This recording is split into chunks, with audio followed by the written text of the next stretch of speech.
Aliens cried for help, and Deathworlders appeared from the shadows. Ships had sailed to the Moon, Mars, and even the asteroid belts, but beyond that, the universe remained mostly a mystery.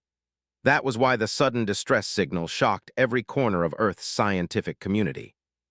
It began quietly, a series of odd pulses detected by one of the deep space listening stations. At first, engineers thought it was a glitch, some interference caused by a solar flare. But as the signal repeated, a strange pattern became clear. It was not random, it had purpose. It was a call for help. Dr. Mira Shah, a leading astrophysicist, sat in the control room of the Interstellar Communications Hub, staring at the screen. Her brown eyes widened as the message unfolded. It was unlike anything she had ever seen. "These are not coordinates to a star or a natural phenomenon," she said slowly. This is a language, and it's intelligent." Her assistant, a young engineer named Liam, leaned over her shoulder. "Do we understand it?" he asked, his voice barely above a whisper. "Partially," Mira replied, tapping the screen. "It's a distress signal. Someone or something is in danger, and it's asking for help." News of the signal spread quickly. Within hours, scientists, military leaders, and politicians gathered to discuss the implications. An alien species, fragile, intelligent, and in peril, was reaching out across the galaxy, hoping for rescue. The signal came from a planet in the outer rim, far beyond the human-inhabited systems, a place no human had ever visited. The planet, known to astronomers as Zythera, had been catalogued in star charts decades ago. Its surface was hostile, full of violent storms and dangerous terrain. No probes had ever survived its atmosphere. But the distress signal was clear. If help did not arrive soon, the alien species there would be lost. "Earth cannot ignore this," said Admiral Chen, standing at the front of the meeting room. His voice was steady, commanding attention. "We have the technology to reach Zythera. We have the ships, and we have the people who can survive where no one else can. We must act." The mention of those people caused a stir. The Deathworlders. Humans were strong, adaptable, and resilient, but the Deathworlders were something else entirely. They were a unique lineage, bred and trained over generations to survive in environments that would kill ordinary humans. They could endure extreme heat, freezing cold, crushing gravity, toxic air, and radiation. They were, in essence, humanity's ultimate explorers. Commander Eric Vale, a tall man with a calm demeanor and piercing blue eyes, stood and addressed the group. "We don't know what Zythera holds," he said. "It could be a natural disaster. It could be unknown life forms. But we do know this: the species in danger cannot survive without us. That's why the Deathworlders will lead the mission. They are the only ones capable of surviving long enough to help them." The room fell silent. No one doubted the reputation of the Deathworlders. Their records were legendary. They had survived the toxic clouds of Vorton 5, navigated the shifting ice fields of Orales, and walked across deserts so hot that metal would melt. If anyone could reach Zythera and save its inhabitants, it was them. Within days, a fleet of sleek, silver ships was ready. The journey to the outer rim would take months, even with the fastest engines available. Scientists and engineers prepared for every possible scenario. Supplies, equipment, and adaptive technologies were loaded onto the ships. And at the heart of the fleet, the Deathworlders trained and prepared themselves, knowing that the planet would not be forgiving. Among the Deathworlders was Eric himself, alongside his team of elite humans. Each had faced death and hardship countless times. Their bodies were strong, their minds sharper than steel, and their courage unwavering. They were not motivated by glory or recognition. They were driven by a sense of duty, a desire to protect life, even life very different from their own. As the fleet left Earth's orbit, the crew watched the blue planet shrink into the distance. Families, friends, and colleagues waved from observation decks, their faces a mixture of pride and fear. They were leaving behind everything familiar to journey into the unknown. During the long voyage, the crew studied every piece of data available about Zythera. Satellite images showed jagged mountains, deep valleys, and swirling storms that moved with terrifying speed. Atmosphere readings indicated high levels of sulfur and ammonia, chemicals deadly to humans without protective gear. And yet the aliens' distress signal continued, a constant reminder that life hung in the balance. On the bridge of the lead ship, Eric studied the signal's patterns. "They're scared," he said softly, "not just of the planet, but of what's coming. Something else is threatening them. Mira, monitoring the signal alongside him, nodded. Whatever it is, they trust us enough to reach out. That means they have hope, and hope can be powerful. The days passed, and the fleet approached the outer rim. The stars outside the ship's viewport seemed brighter here, unpolluted by the light of human worlds. And then, finally, Zythera appeared. It was more terrifying than the crew had imagined. Storms roared across the surface, giant lightning bolts splitting the sky. Mountains jutted into the clouds like the teeth of some ancient beast. Rivers of molten rock twisted across the land, and enormous, jagged canyons carved the planet into unnatural shapes. Landing will be difficult, Eric said, his voice calm but firm. We'll need to pick the safest possible zone. One mistake could cost lives.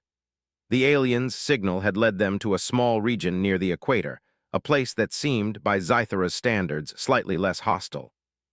It was a rocky plateau, surrounded by cliffs and prone to sudden storms, but it was survivable.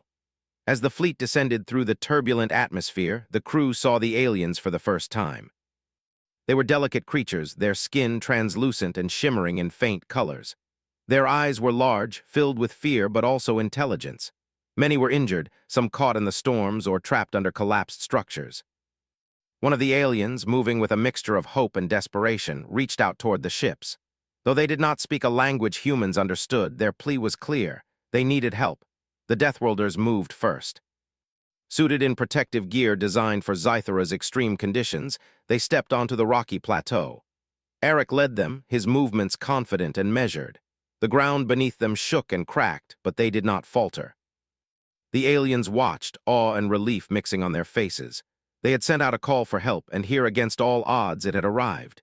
Humans, strong, determined, and fearless, had come to their rescue. As Eric approached the nearest alien group, he raised a hand in peace. The gesture, simple and universal, brought a ripple of hope across the survivors. "We are here to help," he said, his voice amplified by the suit's speaker. "You are not alone." The aliens trembled, some bowing in gratitude, others hiding behind rocks in fear. But one by one they began to come forward. They led the humans to the first of their shelters, small structures barely standing after the storms. Within them were more survivors, weak and scared, but alive. "This is just the beginning," Eric said to his team. "The planet is dangerous, but so long as we work together, we can protect them. We will not fail." For the first time since the distress signal had reached Earth, hope began to bloom. The Deathworlders had arrived, and with them came the possibility of survival. But Zythera was still alive with danger, and no one, human or alien, could yet see all the threats that lurked in its storms, its mountains, and its shadows.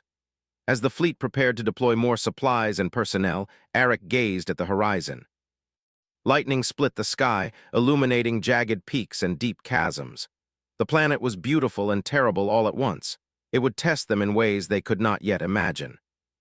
And yet Eric felt a strange certainty, a quiet confidence that humans had carried for generations. Wherever life struggled, humanity would rise. Against impossible odds, they would endure. Against the darkest storms, they would stand. And so, on the edge of the galaxy, under the shadow of a wild and violent world, humans began their first step toward saving a species that had called out to them for help. Zythera was a world of chaos, but Earthlings were here. And for the first time in countless centuries, a fragile alien race felt something they had not dared to hope for, hope itself. The silver fleet of human ships hovered in the turbulent skies above Zythera, shaking slightly as fierce winds battered their hulls. Lightning arced across the clouds, illuminating jagged mountains and deep canyons, painting the planet in violent streaks of white and blue. Even from orbit, the humans could see how deadly the world was. Commander Eric Vale stood on the bridge of the lead ship, his eyes fixed on the planet below. Around him, the Deathworlders prepared for landing. Each of them had faced impossible conditions before, but nothing had compared to Zythera's raw hostility. "Storm intensity is higher than expected," reported Lieutenant Kira Tane, scanning the planet's atmosphere. "We'll need to adjust our descent coordinates if we want to land safely." Eric nodded, his mind already running through the calculations. "We're not here to fight the planet," he said quietly.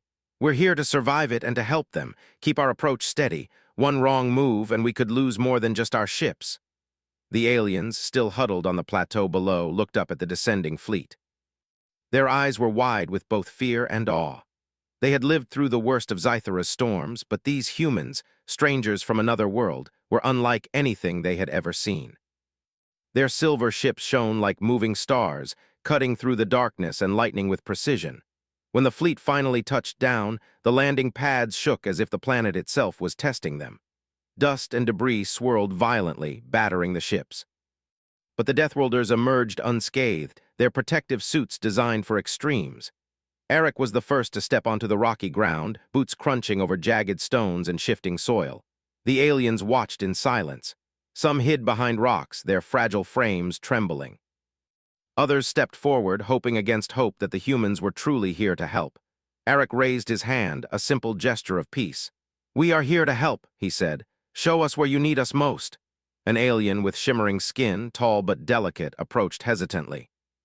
It moved with cautious grace, pointing toward a series of makeshift shelters scattered across the plateau. "Follow," it said in broken but understandable speech. The humans followed, carefully navigating the treacherous terrain. The wind howled, carrying debris that could have injured an ordinary human. But the Deathworlders were made for this. They moved like shadows across the plateau, scanning for weak spots in the ground and sudden changes in the storm. As they approached the first shelter, Eric's team saw the damage clearly. The structures were barely standing. Roofs had collapsed, walls were cracked, and several aliens lay trapped beneath debris. The humans immediately began working to free them. Using lightweight, yet incredibly strong rescue tools, they lifted rocks and stabilized collapsing walls. Lena, one of the Deathworlders, knelt beside an injured alien. "You're safe now," she said softly, adjusting the support brace around the creature's fragile frame. "We'll get everyone out." The alien's large eyes filled with tears, something humans recognized instantly. Relief, gratitude, and hope were all mingled together.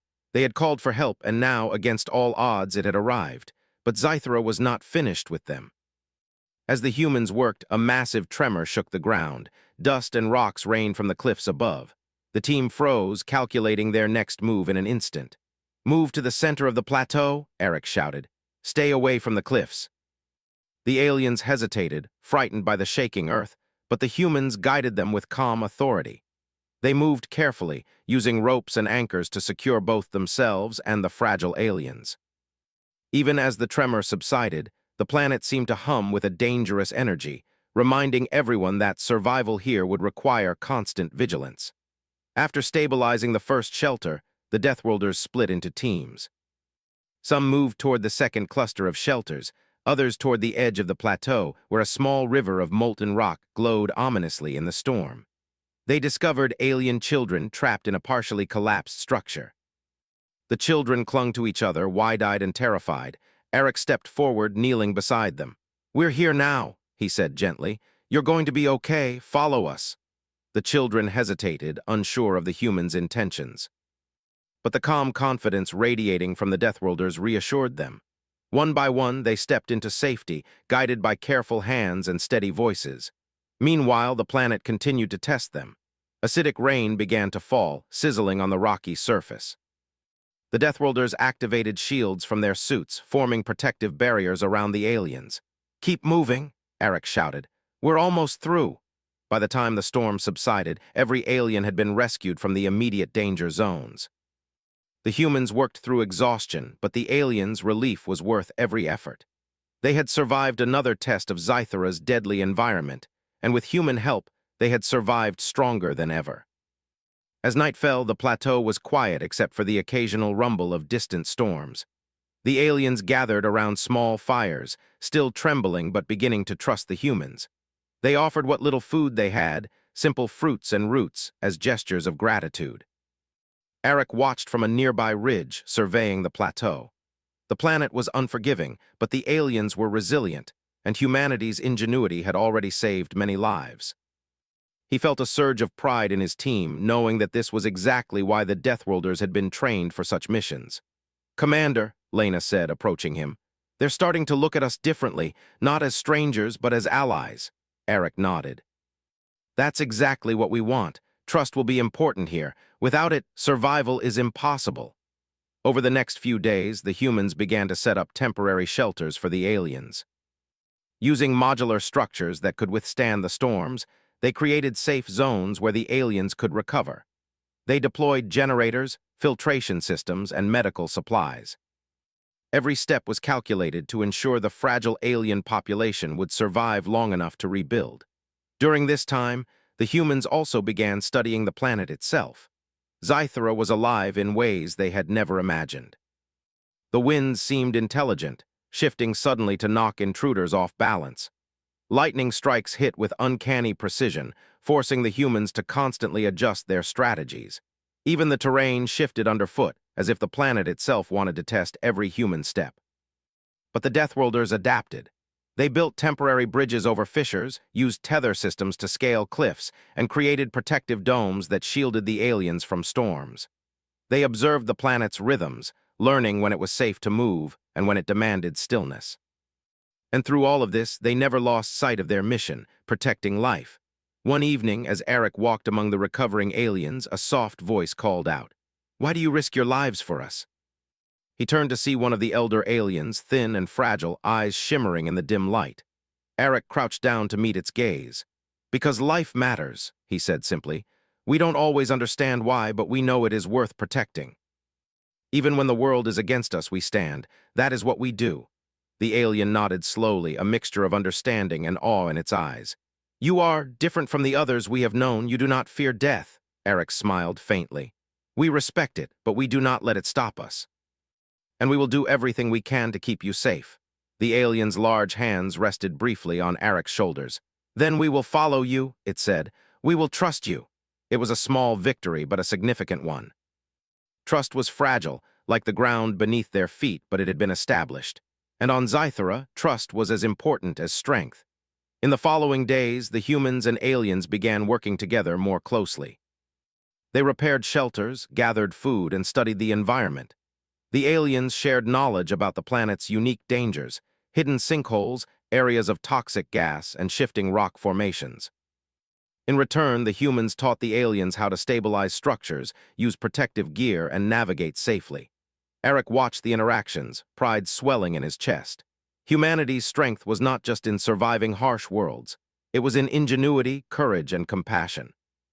Even in the most hostile conditions, they could create safety and hope. But Zythera had more tests ahead. The storms were growing stronger, and the planet seemed aware of the humans' presence. Strange tremors shook the plateau in the middle of the night. The molten river shifted closer to the shelters, threatening to cut off access routes. And in the shadows of the mountains, unknown creatures stirred, watching the newcomers. Despite the growing danger, the humans did not falter. Each challenge was met with calm determination. They built new bridges, reinforced shelters, and planned evacuation routes. They trained the aliens to move safely in case of emergencies. And slowly, life began to stabilize on the plateau. By the end of the second week, the first true sign of peace emerged. The storms had lessened slightly, and the aliens were moving more confidently around the shelters. Children played cautiously, while adults prepared food and repaired structures. The humans had brought not just safety, but a sense of hope. Eric stood on the ridge, looking over the plateau. The sun broke through the clouds for the first time, casting a golden glow over the jagged landscape. Zythera was still a dangerous world, but for the first time it felt possible to live here. He turned to his team. "This is just the beginning," he said. "We have stabilized this area, but the planet is larger than we are. We must continue to explore, learn, and protect. Together, we will ensure that these people survive, and together we will show the galaxy what humans are capable of." The aliens watched silently, their faces reflecting the flickering light of fires and hope. They had called for help, and humans had answered. Against all odds, life was taking root on a planet that had been uninhabitable, even for their kind. And somewhere deep in the shadows of Zythera's mountains, creatures stirred, watching, waiting. The true challenges had not yet begun, but for now humanity had made a foothold. Against storms, molten rivers, and the wild chaos of the planet, the Deathworlders had shown what humans could do: survive, adapt, and protect life, no matter the cost. And for the aliens of Zythera, that was enough to spark hope. The plateau had grown quiet under the faint glow of Zythera's distant sun, but beneath the surface, the planet was alive in ways the humans had yet to understand. Tremors pulsed through the ground as if the planet itself were breathing. The molten rivers glowed faintly from fissures below, casting long, flickering shadows across the jagged terrain. Commander Eric Vale gathered his team early that morning. "The surface is safer now," he said. "But Zythera has more secrets. We need to explore the underground networks. The aliens have mentioned tunnels and caves that may provide shelter or danger. We must know what we're dealing with." Lieutenant Kira Tane adjusted her gear. "Sensors are ready, Commander. We can map the caves as we go and monitor for any environmental hazards." The Deathworlders moved with quiet precision, leading the aliens down a narrow, winding path toward the first entrance. The mouth of the cave yawned like a jagged scar in the planet's surface, shadowed and foreboding. Steam hissed from cracks in the rocks, and the air smelled faintly of minerals and something alive. Eric turned to the aliens. "We will be careful," he said. "Follow our lead and trust the equipment. We are here to learn, not to fight, unless absolutely necessary." The aliens nodded, their translucent skin shimmering slightly in the torchlight. They moved cautiously, placing each foot carefully on the uneven ground. The Deathworlders led the way, scanning constantly with sensors that detected air pressure changes, movement, and heat signatures. The first tunnel widened into a vast cavern. Stalactites hung from the ceiling, and crystalline formations glittered faintly in the low light. Strange, bioluminescent plants clung to the walls, sending soft pulses of color across the rocky surface. For a moment, the humans paused, marveling at the alien beauty. "This is incredible," said Lena, stepping carefully among the crystals. "Life thriving underground in ways we never expected." One of the alien guides, small and delicate, pointed to a network of tunnels branching from the cavern. "This way," it whispered. "The safest paths for our kind are through here." The humans followed, carefully marking their route on digital maps. Even in the relative calm, they could feel Zythera's unpredictable energy. The ground trembled occasionally, and faint rumbles echoed through the tunnels. The Deathworlders adapted quickly, adjusting their steps and recalibrating sensors. After a few hours of careful exploration, they discovered signs of underground life, strange burrows, tracks in soft mineral dust, and glowing fungi that reacted to movement. None of it seemed hostile yet, but the humans knew better than to assume safety. Zythera had already proven itself unpredictable. Deeper in the tunnels, the humans encountered an enormous underground cavern. Its ceiling arched hundreds of feet above them, and the walls shimmered with an unknown crystalline substance. Rivers of glowing liquid snaked through the floor, emitting a soft warmth that contrasted sharply with the cold, damp air. "This could be a hidden ecosystem," Eric said quietly, "and it may be the key to understanding the planet." Lena knelt to examine a small creature skittering across the crystals. Its body was translucent like the aliens above, but it moved with incredible speed. Sensors recorded its life signs and patterns. "It's not dangerous, not yet," she said, "but we need to observe carefully." The Deathworlders set up temporary observation posts, using lightweight modules that could monitor air composition, temperature, and the movements of underground creatures. The aliens watched curiously, fascinated by the humans' technology. "This is how you survive," Eric explained to one of the elders. "You study your environment, understand it, and adapt. You do not fight blindly. You respect life even when it is unknown." The elder nodded slowly. "We have lived here for generations," it said. "But the planet hides much from us. We feared the underground for creatures we cannot see. You are different." Night fell underground, and the cavern glowed faintly with bioluminescent light.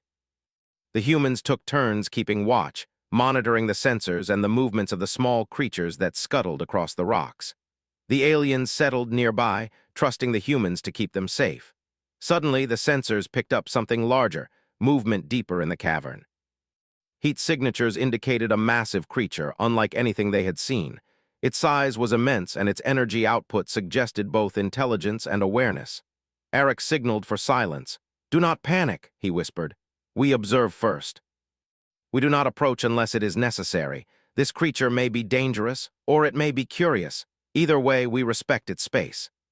The humans watched as the massive shadow moved through the cavern. It was covered in crystalline plates, blending perfectly with the environment. Its eyes, glowing faintly, studied the humans and the aliens alike. It did not attack. It simply observed like a guardian of its world. "This is remarkable," Lena whispered. "Even here, life adapts, survives, thrives."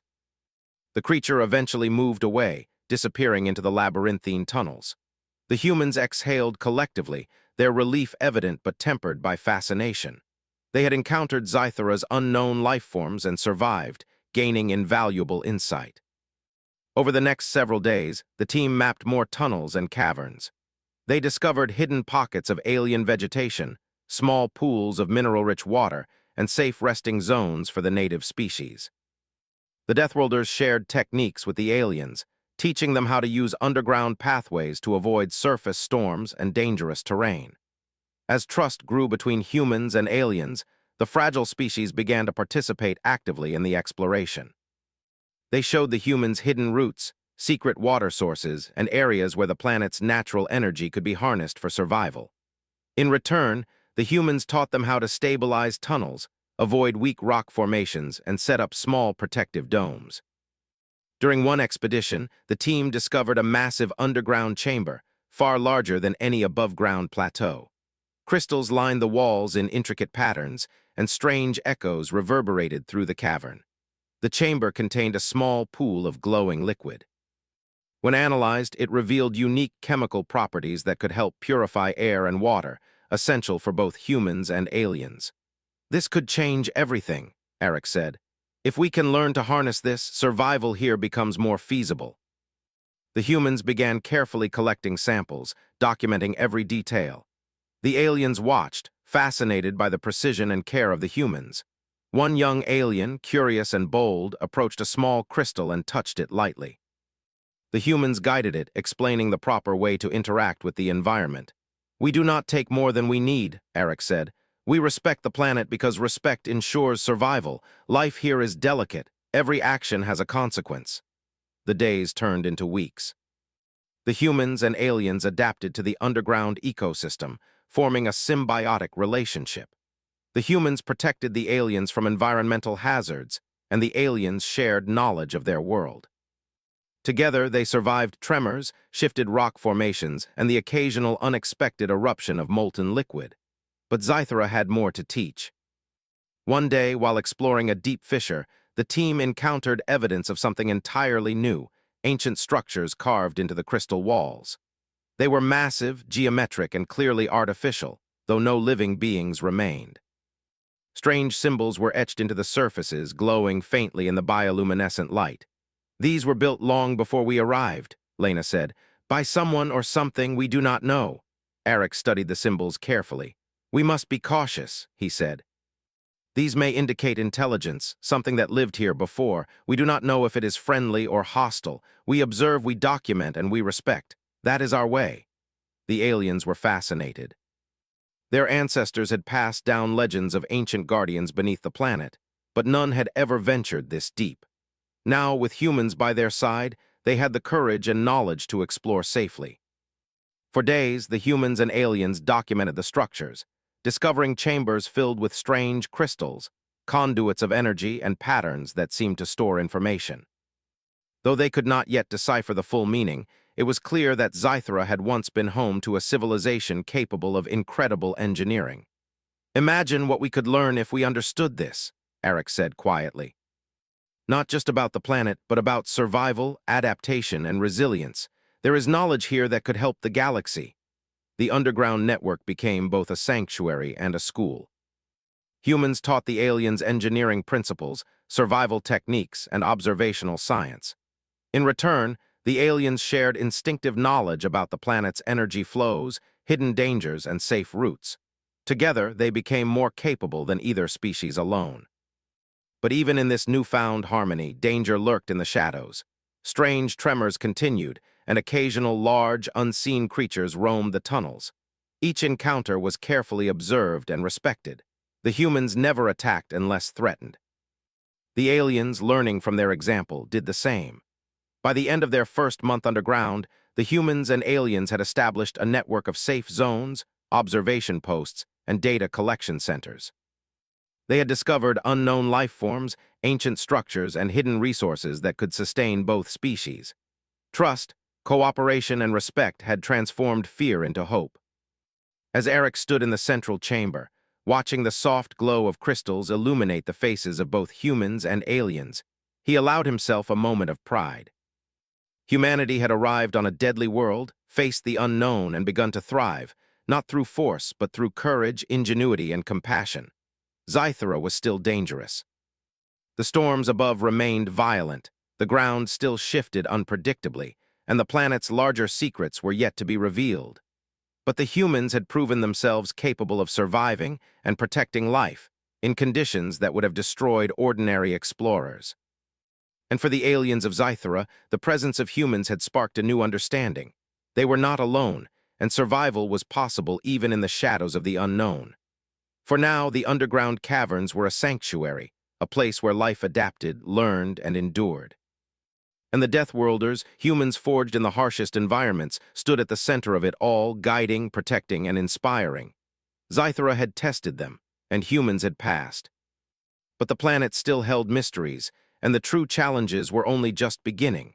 The underground network of Zythera had become a temporary sanctuary for humans and aliens alike. But above ground, the planet's fury had not calmed.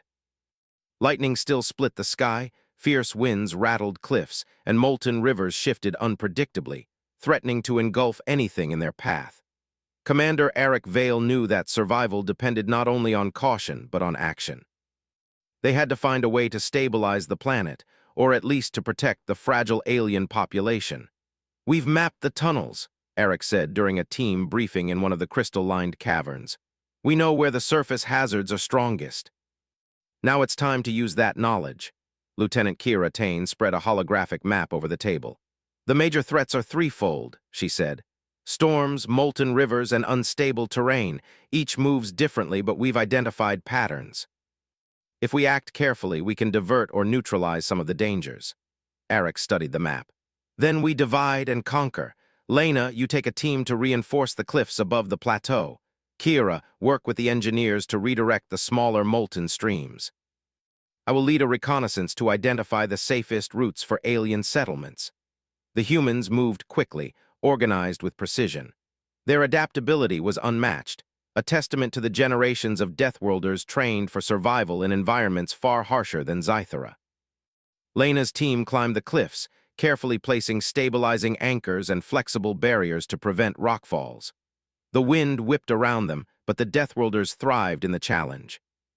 Using lightweight drones, they monitored stress points in the cliffs, predicting where the next collapse might occur. Alien observers watched in awe, learning techniques they had never imagined possible. Meanwhile, Kira and the engineers worked to redirect molten streams that threatened the lower plateau. They built temporary channels using heat-resistant materials, creating safe passage for both humans and aliens. The glowing rivers hissed as they flowed into their new paths, but the structures held firm. Eric led a team across the plateau, assessing areas where alien settlements could be safely expanded. He observed tremors, weak rock formations, and signs of previous collapses. Using sensors and predictive models, they marked zones for evacuation and reconstruction. The aliens followed closely, trusting the humans' judgment. For the first time, hope spread across the plateau. The constant threat of destruction was still present, but it could now be managed. The humans were not merely surviving, they were shaping Zythera, adapting it to life instead of being crushed by it. One evening, after a long day of work, the humans gathered with the aliens around small, protected fires. Eric spoke softly but with authority. "We have made progress," he said. "The planet is still dangerous. Storms will come. The ground will shift. But we are no longer helpless. Together we can survive. Together we can thrive." The alien elders listened intently. One of them, tall and thin, spoke with reverence. "You are unlike any beings we have known. You do not merely endure, you shape your world." "You inspire hope where there was none," Eric nodded. "That is what humans do. We adapt, we protect, we endure, and we do not give up." The following weeks were filled with relentless work. The humans and aliens expanded the safe zones, reinforcing shelters and stabilizing pathways. Children learned to move carefully, guided by human instructors. Adults joined in, learning the skills needed to survive and thrive. Trust had grown into cooperation, and cooperation into efficiency. But Zythera had more tests ahead. A series of massive storms approached from the north, larger and more violent than any before. Lightning arced across the sky like jagged rivers, and the winds threatened to topple even the reinforced structures. Eric gathered his team. "This is the ultimate test," he said. "Our work will be put to the strongest challenge yet, but we are ready. Remember, humans survive where others cannot, and we protect life at every cost. Let's move." The teams divided once again. Lena's squad reinforced shelters, anchoring structures with additional supports. Kira and the engineers monitored energy shields, ready to deploy them where needed. Arik coordinated evacuation zones and safe routes, ensuring no alien was left in danger. The storms hit with full force. Rain fell in torrents, lightning struck with deadly precision, and the ground shook violently. But the humans were prepared. Protective barriers held, and reinforced shelters withstood the worst of the winds. Alien families moved along safe routes, guided by steady human hands. Even in the chaos, the humans remained calm. Each action was calculated, each decision deliberate. They adapted to Zythera's violent patterns, predicting the shifts in molten rivers and sudden rockfalls. Slowly but surely, the storm's impact was minimized. At one point, a massive lightning strike hit a cliffside near the settlement. Dust and rock rained down, threatening to bury one of the shelters. Arik acted instantly, signaling Lena's team to deploy stabilizing anchors and energy shields. The rocks were deflected safely away, and the aliens watched in awe as the humans turned a potential disaster into a minor incident. "This is incredible," whispered one of the alien children to their parent. "They control the storm almost like magic." Lena smiled faintly. "Not magic," she said. "Understanding, planning, and courage. That's how humans survive the impossible." As the storm passed, the plateau was battered but intact. Alien families emerged from shelters, grateful for the humans' guidance. The survivors worked together to repair minor damage, using the skills the humans had taught them. Zythera remained wild and unpredictable, but life had taken root in ways it had never done before. The next morning, the humans conducted a full survey of the plateau. Sensors showed that their efforts had stabilized key areas. The molten rivers had been redirected, cliffalls minimized, and shelters reinforced. The aliens moved freely, exploring the plateau with new confidence. Arik addressed the team. "We have turned the tide," he said. "The planet is still dangerous, but we are no longer at its mercy. Our work has made survival possible, and the aliens are learning to protect themselves as well." The elders approached Arik, their eyes filled with respect. "You have saved us from extinction," one said. "But more than that, you have shown us hope. The planet may be harsh, but we are no longer afraid." Arik looked over the plateau, watching children play cautiously and adults work alongside humans. "This is just the beginning," he said. "Zythera is still full of unknowns. But now life can flourish here. Together we will continue to protect it." Over the following weeks, humans and aliens expanded their efforts. They created irrigation channels for the scarce underground water, reinforced the temporary shelters into permanent safe zones, and built pathways that allowed both species to navigate the plateau safely. The Deathworlders trained the aliens in survival techniques, showing them how to predict storms, monitor ground stability, and recognize signs of danger in the environment. Through all of this, the bond between humans and aliens grew stronger. Trust had become mutual respect, and respect had become partnership.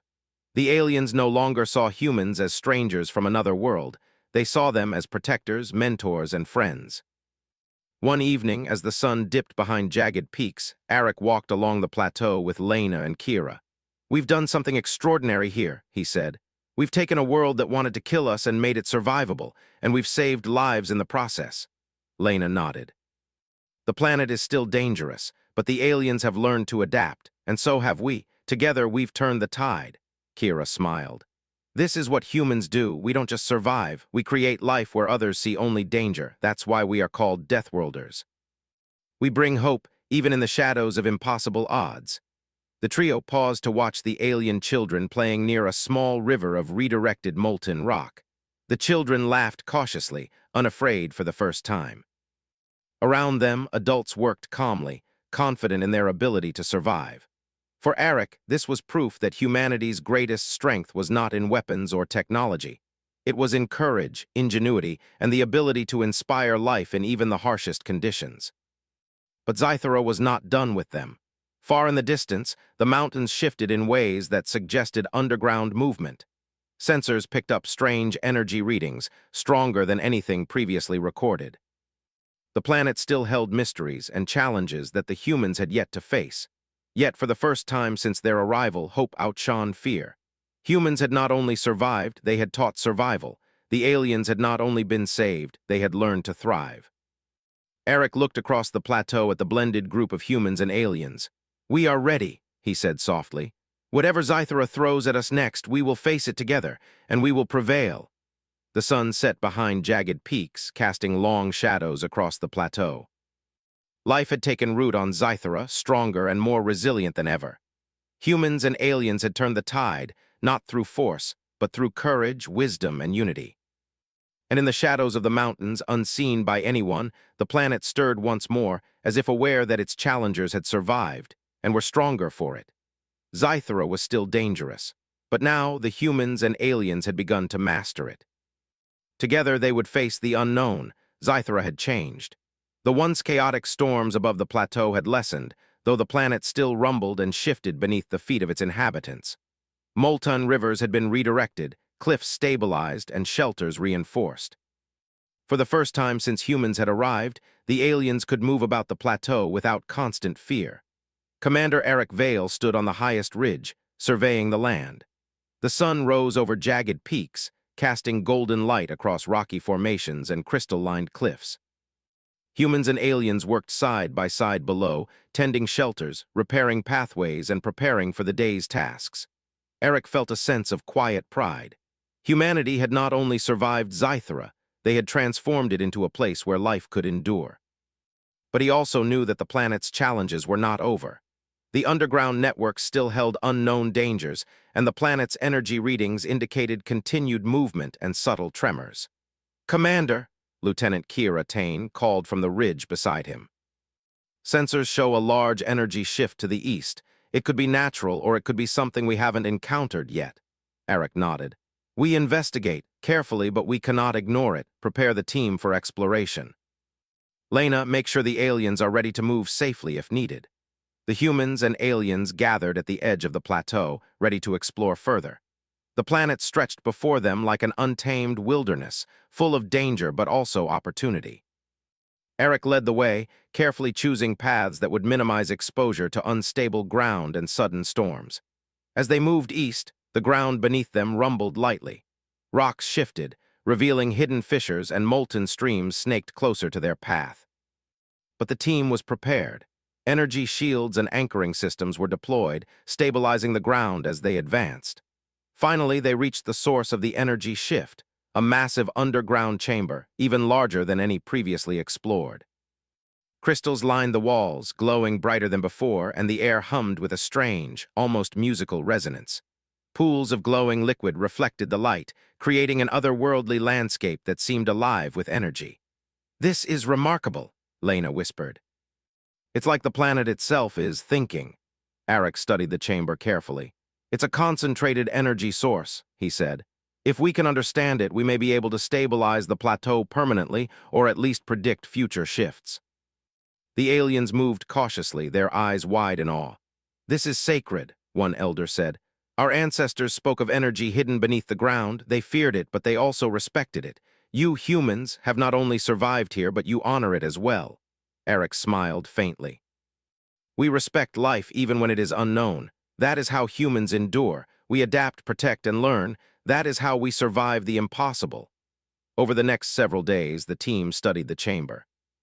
Using advanced sensors and careful observation, they mapped energy flows, measured fluctuations, and recorded the effects on the surrounding rock. The aliens helped, guiding the humans to areas of historical importance and showing where natural energy conduits could be safely accessed. Together, humans and aliens began constructing a network of stabilizers, small, flexible structures that channeled energy safely and reduced tremors on the plateau above. Each installation was precise, guided by both human engineering and alien knowledge of the planet. For the first time, the plateau felt secure. The ground no longer shifted unpredictably, molten rivers were safely redirected, and shelters were stable even under strong storms. The aliens could live without fear.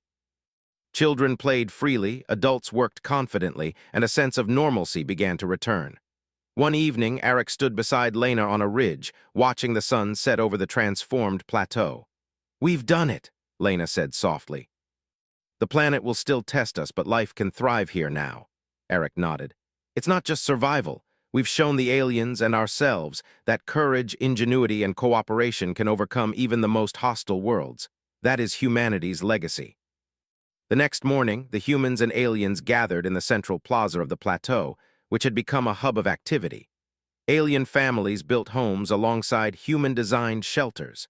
Small gardens flourished in carefully stabilized soil. Children laughed and played, their joy echoing against the crystal cliffs. Eric addressed the gathering. "We came here to save lives, but what we've built together is more than survival. We've created a foundation for a new future. A place where humans and aliens can coexist, learn from each other, and thrive. Zythera is no longer just a dangerous world. It is home." The aliens responded with a chorus of gratitude, their voices full of awe and respect. Elder figures stepped forward, presenting small crystal tokens, symbols of trust and partnership. "We honor you humans," one said. "You have brought hope where there was only fear. You have shown us strength, wisdom, and compassion." Eric accepted the tokens humbly. "We are not heroes," he said. "We are simply human. We survive, we adapt, and we protect life. That is our way." In the weeks that followed, humans continued to teach the aliens skills that would ensure long-term survival. They shared knowledge about monitoring energy flows, predicting environmental hazards, and building structures that could withstand storms. The aliens absorbed this knowledge eagerly, combining it with their instinctive understanding of Zythera.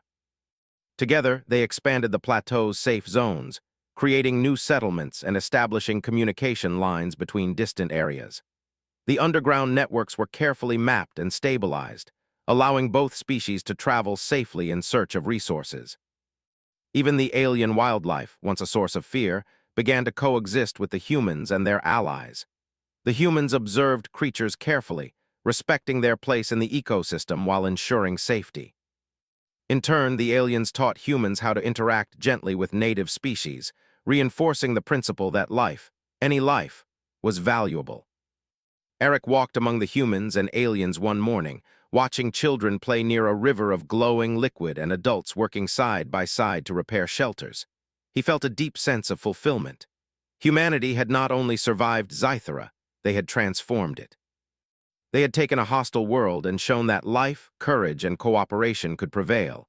But the planet still held mysteries. Far in the distance, shadows moved among the jagged peaks, and sensors occasionally picked up unusual energy spikes. Zythera was alive, unpredictable, and full of secrets, yet Eric felt no fear. The humans had proven that they could face the unknown and succeed. Lena joined him on the ridge. "Do you think we've done enough?" she asked. Eric looked out over the plateau where humans and aliens were working together in harmony. "We've done what matters," he said. "We've saved lives, we've created hope, we've shown what humanity is capable of. Zythera may still test us, but we are ready. And we will continue to protect this world, together." The aliens, too, had begun to recognize their own strength. Inspired by the humans' example, they trained their young in survival skills, built protective structures, and learned to read the subtle signs of the planet. They had become not just survivors, but stewards of Zythera, capable of defending life in its most extreme forms. Over time, small celebrations emerged. Humans and aliens marked milestones: the stabilization of the plateau, the successful redirection of molten rivers, and the creation of safe settlements. Music, laughter, and shared meals became part of daily life. The once frightened alien population now moved with confidence, guided by the wisdom and courage of humans. One evening, Eric convened a final meeting with the elders. "We are preparing to leave soon," he said. "But know this, we will never forget Zythera or the lives we have shared. You are capable of survival, growth, and prosperity. Protect each other, trust one another, and the planet will reward you." The elders bowed deeply. "We will honor your teachings," one said, "and we will pass them to future generations.